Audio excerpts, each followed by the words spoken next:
daily Tennessee Titans podcast, part of the Locked On Podcast Network. Your team every day.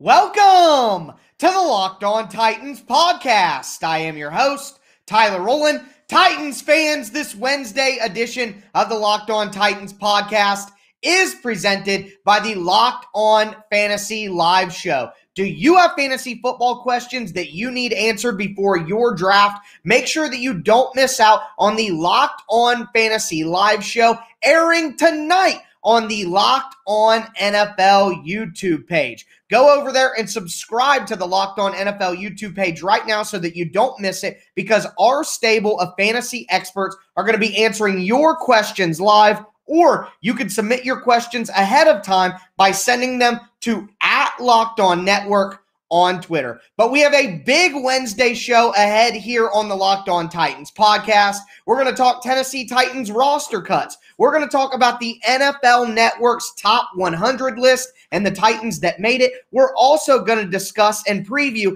the joint practices beginning today with the Tampa Bay Buccaneers. Before we get into that, do want to remind you guys that I'm going to be putting out daily, Monday through Friday, Tennessee Titans content here on the Locked On Titans podcast all year long. Make sure that you never miss an episode of the #1 Tennessee Titans podcast in the world by subscribing on whatever platform you stream podcasts, and make sure that you subscribe to the Locked On Titans YouTube page. Smash that notification bell so you know when I put up a new episode. Check me out on Twitter @TicTacTitans, and check out the show Facebook page @Locked On Titans Pod. But with all that housekeeping out of the way, we have to discuss the Titans trimming the roster down to 85 players. We have to discuss 3 Tennessee Titans on the top 100 list, and we have to discuss joint practices kicking off with the Tampa Bay Buccaneers. Titans fans, let's get it.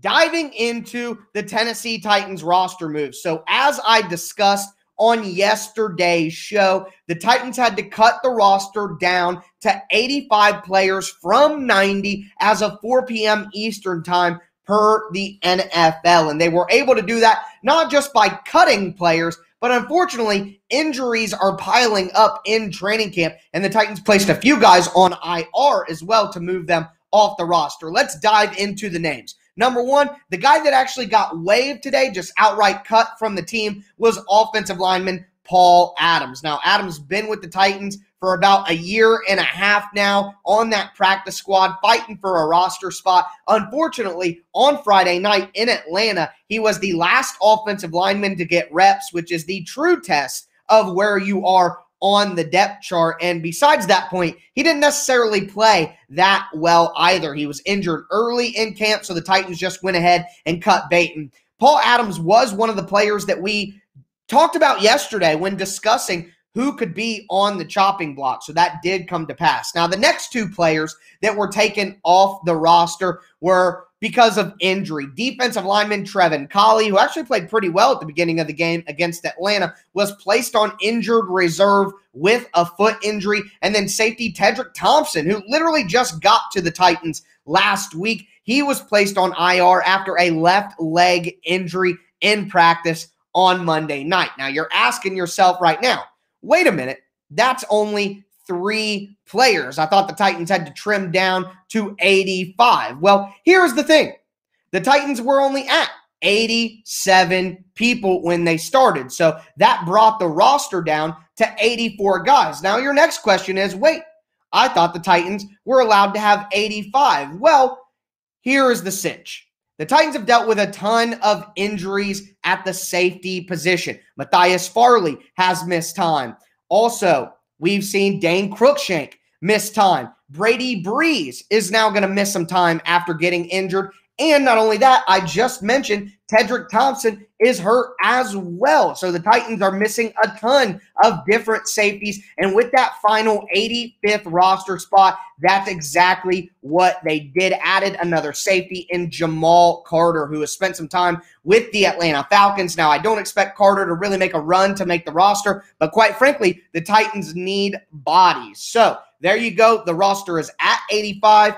2 players on IR, 1 player cut, taking the Titans down to 84, and then the signing of safety Jamal Carter gets them to 85. Now, just for schedule purposes, so you know, the Titans do have to make another roster cut very, very soon, a week from today, or a week from Tuesday, which would be August the 24th. The Titans will have to cut down the roster from 85 down to 80, and then a week after that, August the 31st, the Titans will have to finally cut down that roster from 80 all the way to 53. It's kind of crazy when you think about the fact that, 30 players on pretty much every single team, 32 teams, are going to get cut on the same exact day, on that August the 31st date. That is quite a bit of people to lose their jobs in one day in one profession. But hey, that is the business, and I will be making sure to break down everything that you need to know from all of the Titans roster decisions as we get closer and closer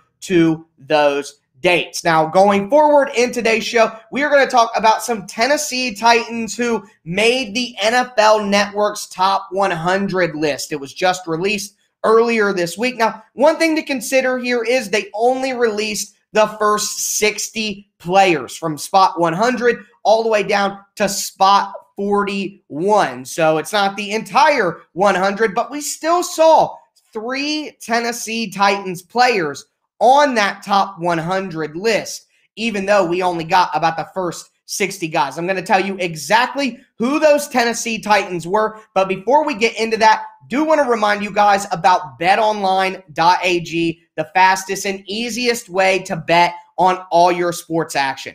Football season is right around the corner, and baseball season is currently in full swing. So it's a great time to get signed up at betonline.ag. They have all the latest odds, all the latest news, all the latest info you could ever want when placing a wager. And they also have the opportunity to give you a 50% welcome bonus on your first deposit. You're literally going to get free money from betonline.ag when you sign up, and I'm going to tell you how. When you do sign up for free at betonline.ag, put in the promo code LOCKED ON. That's one word, LOCKED ON. And like I said, when you make that first deposit, you'll get a 50% welcome bonus, free money at betonline.ag when you use the promo code LOCKED ON. BetOnline, your online sportsbook experts.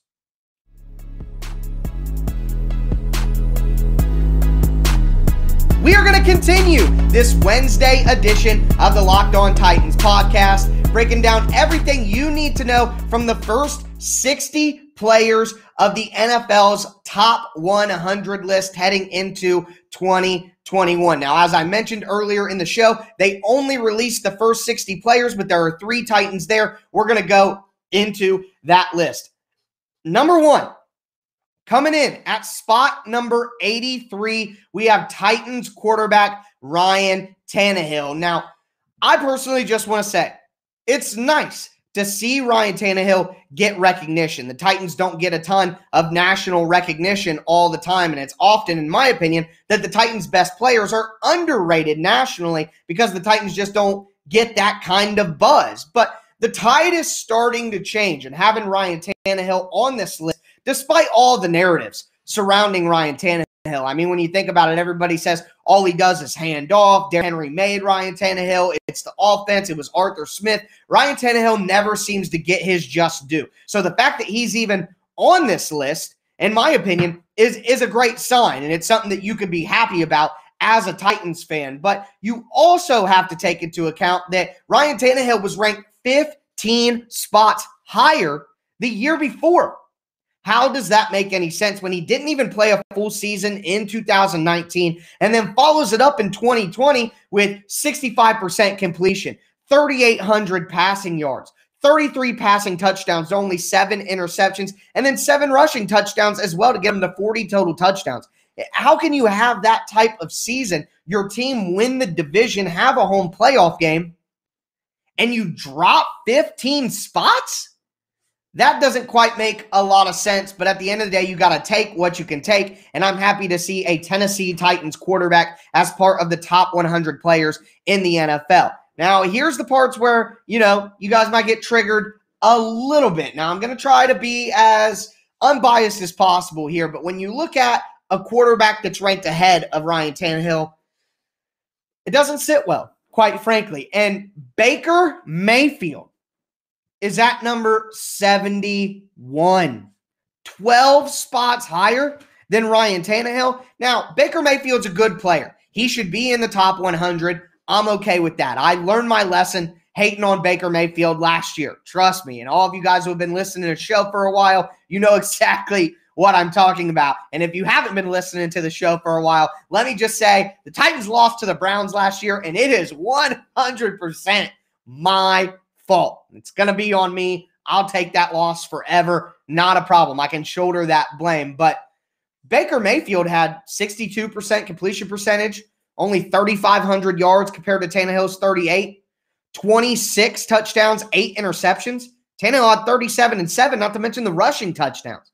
Baker Mayfield had a better, healthier offensive line, and they had similar run games. Yeah, the Titans have Derrick Henry, but with Kareem Hunt and Nick Chubb, the Browns have just as good of a run game overall outside of just one running back. And most people would say that Nick Chubb might be the second or third best pure runner in the NFL. Some publications even have him at number 1, which is asinine to me because, Derrick Henry exists.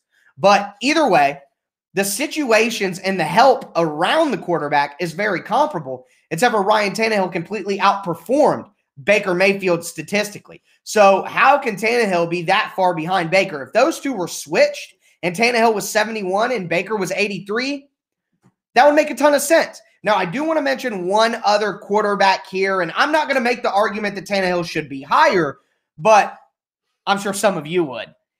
And Justin Herbert, after his rookie season, did win Rookie of the Year, one of the best rookie seasons by a quarterback ever.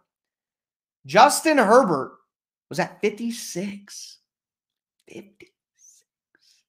It's very high for a guy coming off his rookie season where his team went 6-9.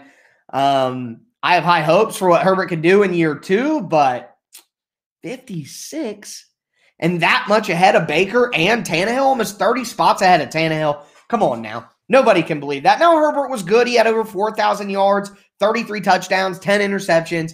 I mean, the guy played great. Like I said, I don't want to take away from Baker or take away from Justin Herbert, but I just find the differences between their rating and Ryan Tannehill's to be ridiculous. Quite frankly, I don't know how else to put it. Now, we got to move forward to some other Titans on the list because there are a couple more Titans on the list, and both of these Titans are making their first appearance on the top 100. This next player, I was surprised that he made the list. I know, and you guys know, that he's excellent. But because of the bias against the Titans nationally, I didn't think that this player would be on here, but he got some love from ESPN's top 10 list. He's number 6 among interior defensive linemen there, and he comes in at number 78 on the top 100 players list by NFL Network, and it is Jeffrey Simmons. Again, his first appearance on the list, like I said. Very surprising to see Big Jeff. I know how disruptive he has been. You guys know how disruptive he's been because we watched the games, but not everybody is paying attention to the Tennessee Titans like we are. And the interior defensive line, the offensive line, those are two of the most difficult positions to really judge impact because there aren't a lot of good statistical things to look at. Offensive linemen aren't putting up any real stats. You can look at some player grades and you look at some analytics, but there's no definitive stat like yards and touchdowns and all those things we have for skill position players. And similarly, defensive linemen, I mean, they have sacks and tackles for loss and tackles and pressures and all this stuff, but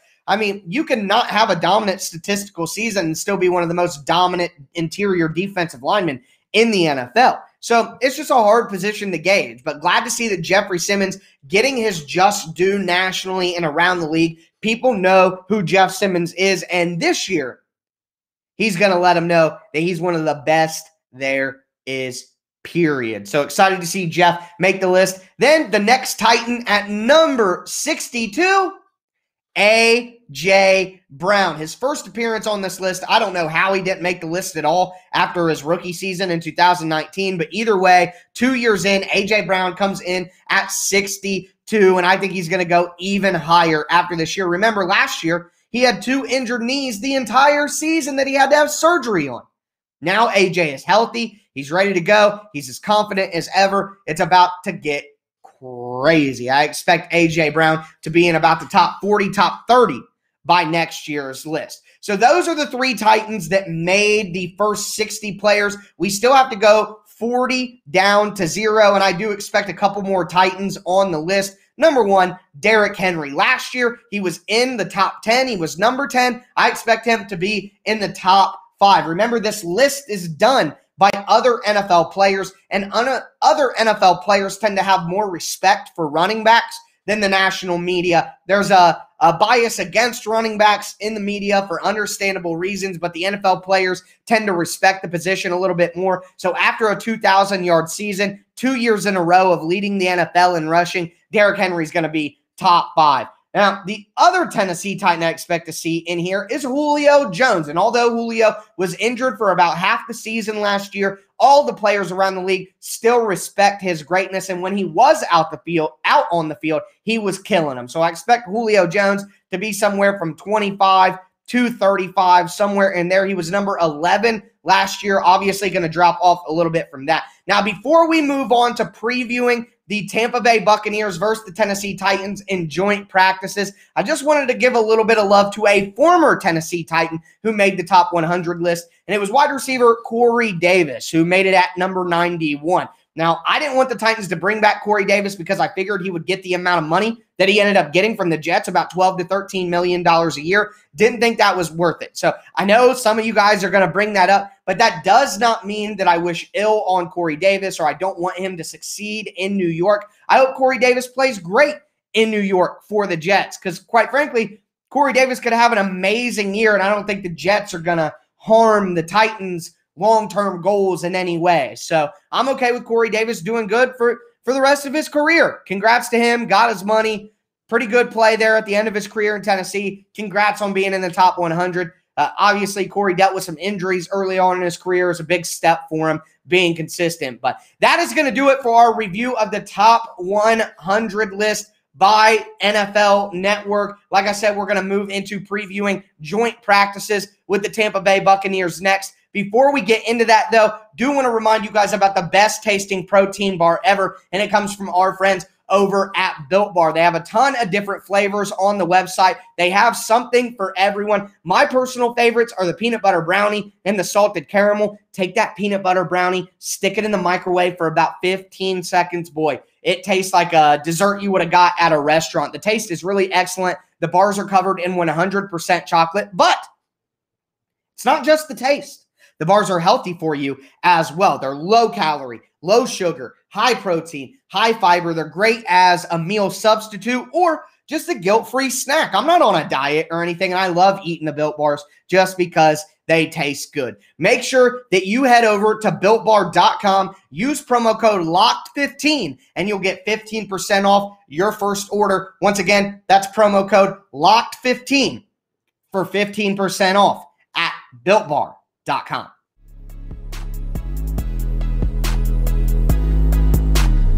Let's cap off this Wednesday edition of the Locked On Titans podcast, breaking down everything you need to know heading into Tennessee Titans versus Tampa Bay Buccaneers joint practices this afternoon. What I did was I have two groups on offense and two groups on defense that I think stand to benefit the most from going head-to-head against the defending Super Bowl champions. Now, before we get into that, do want to remind you guys about the Locked On Bets podcast hosted by your boy Q and handicapping expert Lee Sterling. Betting on the Titans doesn't have to be a guessing game when you listen to the Locked On Bets podcast. You're going to get daily picks. You're going to get blowout specials. You're going to get wrong team favored picks and Lee Sterling's lock of the day. Make sure that you follow the Locked On Bets podcast, brought to you by betonline.ag, wherever you get your podcast. But we're going to start on the offensive side of the ball. And I think the group that stands to benefit the most out of all the groups